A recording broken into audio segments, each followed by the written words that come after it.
नमस्कार subscriber family, आज आपण करूया थोड्या वेगळ्या पद्धतीने चिकन सुक्का। त्यासाठी मी इथे 3 मोठ्या मोठ्या आकाराचे कांदे उभे लांब पातळ चिरून घेतले आहेत आणि आता ते चांगलं आपल्याला बिना तेलाचं भाजून घ्यायचं आहे। आता त्यामध्ये मी एक टोमॅटो टाकला आहे आणि थोडंसं तेल टाकून हे सर्व भाजून घेतलं आहे। तसेच मी इथे कांदा भाजण्यासाठी मीठही टाकलं आहे।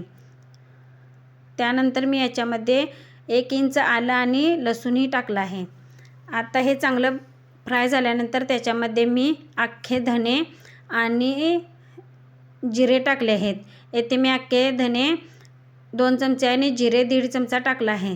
तसेच मी येथे थोडंसं खोबरं टाकलं आहे। ते चांगलं भाजल्यानंतर गॅस बंद करून आपल्याला त्याच्यामध्ये तीळ टाकून घ्यायचे आहे आणि एक मूठभर कोथिंबीर टाकून हे मिक्सरला बारीक करून घ्यायचं आहे। हे आपल्याला बिना पाण्याचं बारीक करून घ्यायचं आहे। आता एका कढईमध्ये मी 3 पळी तेल टाकलं आहे। हे बघा आपलं चिकन शिजलं आहे। तेल चांगलं गरम झाल्यानंतर त्याच्यामध्ये आपला वाटून घेतलेला मसाला टाकायचा आहे। असे जर माझे व्हिडिओ आवडले तर व्हिडिओला लाईक करा, शेअर करा आणि सबस्क्राईब करायला विसरू नका।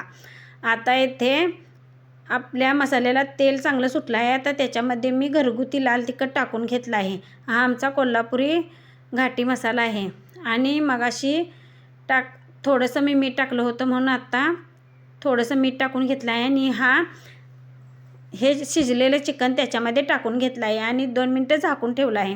हे बघा आपलं झणझणीत असं चिकन तयार झालं आहे आणि चिकन रस्साही आपला तयार आहे। थँक्यू।